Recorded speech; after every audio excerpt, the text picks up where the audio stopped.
Three men came to kill Dante Carucci on a Thursday night in February. They were professionals, contract killers with combined experience spanning 2 decades across 4 countries, sourced by a man who never made the mistake of hiring amateurs. By midnight, all 3 were zip-tied to kitchen chairs in Dante's Lakeshore Drive penthouse, breathing through broken noses and cracked ribs, while Rosa Marinetti sat at the dining table with a cup of chamomile tea and a crossword puzzle she hadn't quite finished. When Dante walked through his own front door at 12:47 a.m., he stopped in the doorway and stared at what was in front of him for a very long time. That is how this story ends. Now let me tell you how it began. Rosa had worked for Dante Carucci for 11 months. She was his housekeeper, a title that described approximately 20% of what she actually did.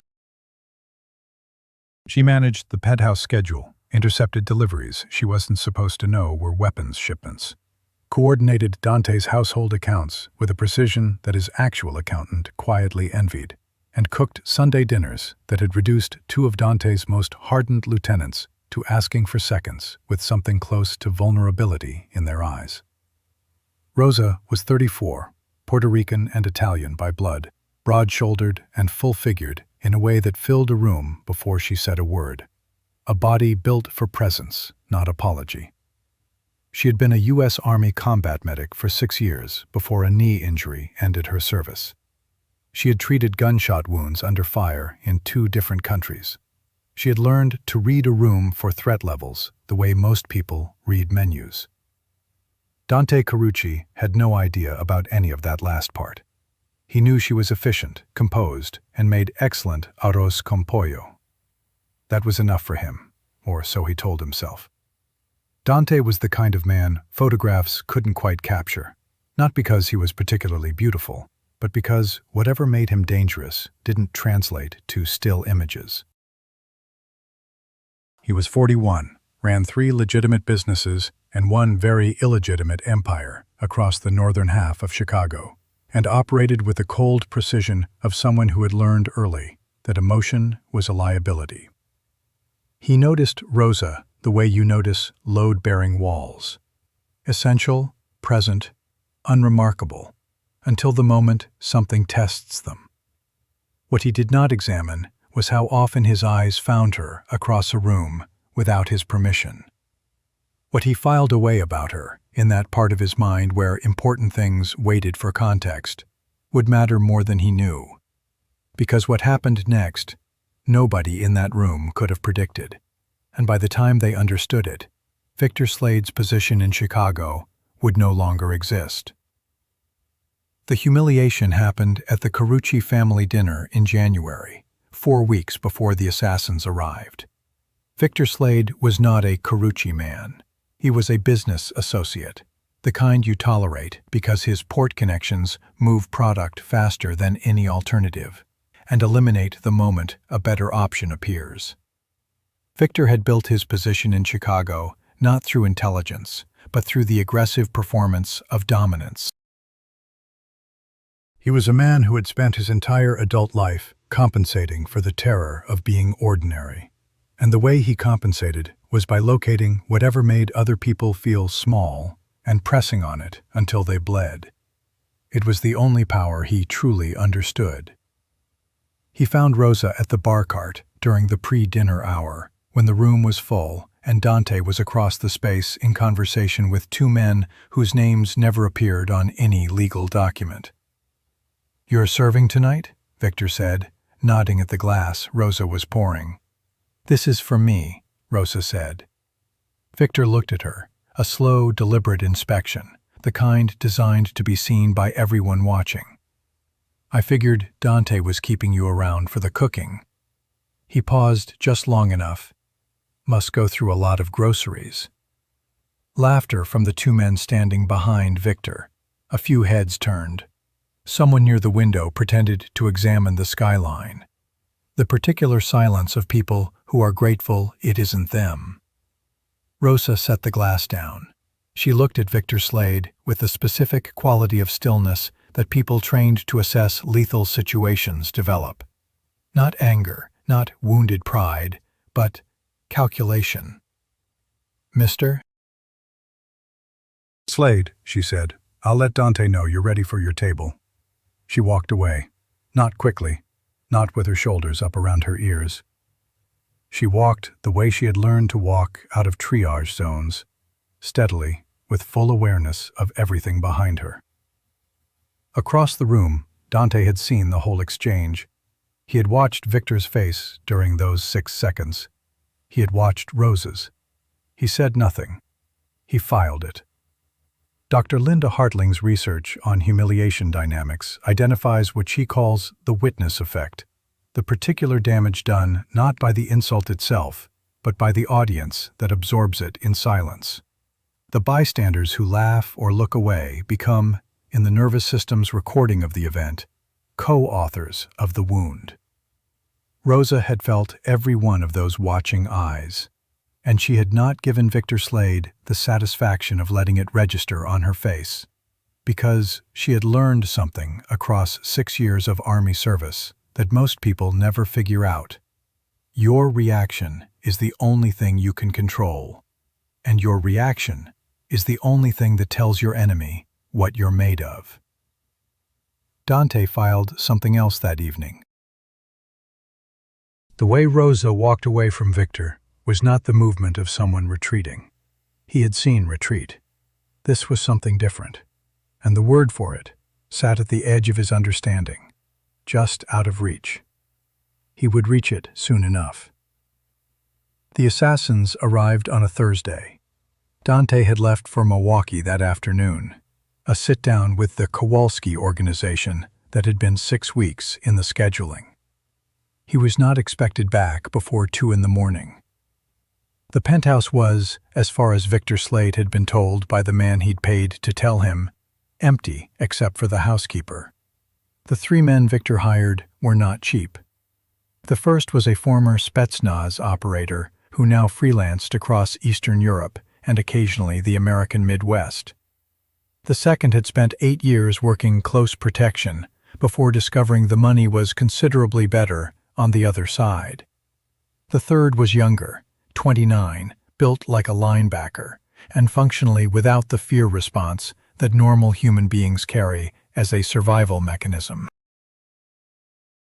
Victor Slade paid $240,000 for this combination, because he understood that Dante Carucci's home would be a hardened target even when Dante was absent. What Victor did not account for was that the person inside that home was not, in any meaningful sense, just a housekeeper. Rosa heard them before they breached, not through mystical intuition, through the specific sound of the elevator machinery engaging at an hour and in a pattern that didn't match any expected arrival. 11 months of this building's rhythms lived in her body the way a sailor carries the sea. She moved to the kitchen because the kitchen was where she needed to be. She had 3 minutes. A combat medic's training does not produce a soldier. What it produces is someone who has learned to function under maximum physiological stress. Cortisol elevated, adrenaline flooding the system, the tunnel vision that panic creates, and to make precise, effective decisions anyway. Rosa had been in situations where the wrong decision meant someone died on the floor in front of her. She had learned to be very calm when the stakes were very high. She used those 3 minutes. The first man through the door found the kitchen dark. He moved through it with professional efficiency and did not see Rosa until she had already committed to what she was doing, which meant he did not have time to process the situation before the cast-iron skillet connected with the specific point on his skull that produces immediate unconsciousness without killing. Rosa caught his weight with her body and lowered him to the tile in a controlled motion. She had 6 minutes of Army combat training in pressure point control and joint manipulation for every year she'd spent in service. She used approximately 45 seconds of it. The second man heard something that wasn't right and came in faster, weapon up. Rosa was already behind the kitchen island. She knew this apartment's sight lines the way an architect knows load-bearing angles. She came at him from the side with a combination that shattered his focus and his shooting hand simultaneously. And when he reached for the backup weapon at his ankle, she had already closed the distance. 4 seconds. Done. The third man, the young one, the one without fear, gave her the most trouble. He was fast, and he was large, and he did not go down cleanly. Rosa took a hit to her left shoulder that would leave a bruise the size of a dinner plate for 2 weeks. She gave him back a dislocated knee, a broken nose, and the particular indignity of being choked unconscious by someone who outweighed him by 30 pounds and used every ounce of it correctly.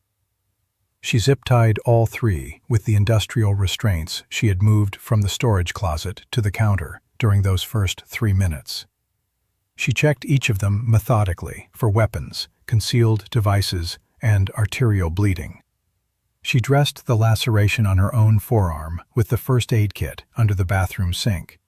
Then she made chamomile tea, because her heart was running at 140 beats per minute, and she had learned long ago that the ritual of making tea was among the most reliable methods for returning a nervous system to baseline. She was on 8 down of the crossword when Dante walked in. He stood in the doorway. He looked at the 3 men in the chairs. He looked at the zip ties. He looked at Rosa. He looked back at the men. The silence stretched long enough that Rosa finally glanced up. "Rosa," he said. "Mr. Carucci," she set down her pen. "I found your guests. I left them breathing because I assumed you'd have questions." Dante Carucci had, in his 41 years, seen things that would appear in the nightmares of ordinary people. He had walked into rooms where the air pressure had changed because of what had just happened in them. He had never, in his adult life, felt exactly what he felt standing in his kitchen doorway at 12:47 in the morning, looking at Rosa Marinetti with a crossword in her hands and 3 incapacitated professional killers in chairs behind her. Daniel Goleman, in his foundational work on emotional intelligence, describes a neurological event he calls the amygdala hijack, the moment when the emotional brain processes something so far outside the expected frame that it overrides every rational defense entirely. What Dante experienced in that doorway was the inverse. It was 11 months of carefully managed not noticing, collapsing in on itself at once, bypassing every wall he had constructed, landing with the weight of something that had always been true. He pulled out a chair at the table and sat down across from her. "What's 8 down?" he said. 7 letters, one who protects without being asked. A silence that held the weight of everything neither of them had said for 11 months. "Guardian," Dante said. Rosa filled in the letters. She set the pen down and looked at him fully. "I need you to understand that Victor Slade sent these men. I recognize the second one. He worked a hit connected to Slade's crew in 2019. I've been tracking the pattern for 3 months. This isn't finished." It was not finished. But it was finished for Victor Slade. What Dante did with the intelligence Rosa handed him, the recognition, the pattern she had assembled from intercepted deliveries and overheard conversations she wasn't supposed to understand, but absolutely did, was methodical and total. Victor's port connections were severed within 72 hours through channels that were entirely legal and entirely catastrophic. His 2 remaining Chicago partnerships received documentation about his financial practices that made continued association professionally indefensible. The men who had laughed behind him at the bar cart found themselves without employment or standing. Victor Slade himself had a conversation with Dante that was quiet, brief, and from which he left with the complete understanding that Chicago was no longer a geography that existed for him. There was no violence. There was no need for it. Rosa had given Dante everything required to dismantle Victor Slade the way a forensic accountant dismantles a fraud. Precisely, completely, and in a way that left no angle for reconstruction. Roy Baumeister's research on ego threat and identity demonstrates that the public, professional dismantling of a man who built his entire identity around the performance of dominance is often experienced as more psychologically annihilating than any physical consequence. Victor Slade had spent 30 years constructing the appearance of power. Dante Carucci removed the audience. What remained was simply a man who had always been afraid and had never found a better way to live with it. Rosa was cleaning the kitchen 3 days later when Dante came and stood in the doorway again. He had a habit of that, she'd noticed, over 11 months. Doorways, as if he was always deciding whether to enter. "I want to offer you something," he said. "Not a raise. Not a different title." He paused, the way men pause when they are about to say something they cannot take back. "I want you at the table, the actual table, where decisions are made, or you've already been operating for months without the title or the acknowledgement." Rosa dried her hands on the dish towel and looked at him steadily. "I know what you are," Dante said. "I should have seen it sooner. That's on me. You saw it when it mattered. You didn't need me to see it for it to be true." He said it like an admission. "But I'm asking now, formally, as an equal." Brené Brown's research on vulnerability and genuine connection identifies the moment of being truly seen, not for the role you perform, but for what you actually are, as the foundation of every relationship that goes the distance. Rosa had spent 11 months being efficient and invisible. She had handled 3 professional killers alone in the dark and asked for nothing. She had handed Dante the weapon that destroyed his enemy and expected no credit for it. He was offering her credit. He was offering her more than that. Rosa set the dish towel on the counter. "I have conditions," she said. Dante almost smiled. It was the first time she had seen anything break through the controlled surface of his face. "I expected that," he said quietly. "Tell me your terms." "There is a specific kind of love that does not begin with softness. It begins with shock, the shock of finding someone who is exactly what they are, uncompromised and uncontainable, entirely uninterested in your permission to exist." Dante Carucci had spent his entire adult life in a world where everything could be managed, leveraged, or anticipated. Rosa Marinetti had walked out of a war zone, moved into his kitchen, and quietly dismantled every assumption he had made about what safety looks like and where it comes from. He wasn't going to spend another day pretending he didn't know exactly what that meant. If this story landed with you, the woman who handled what 3 trained men could not, who asked for nothing and gave everything, who made Dante Carucci sit down at his own table and learn something new about his world, hit the like button.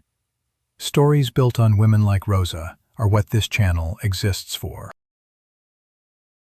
Subscribe and stay close, because the next story is about a quiet woman who knew exactly where the bodies were buried, and used that knowledge to save the one man who'd never thought to ask for saving.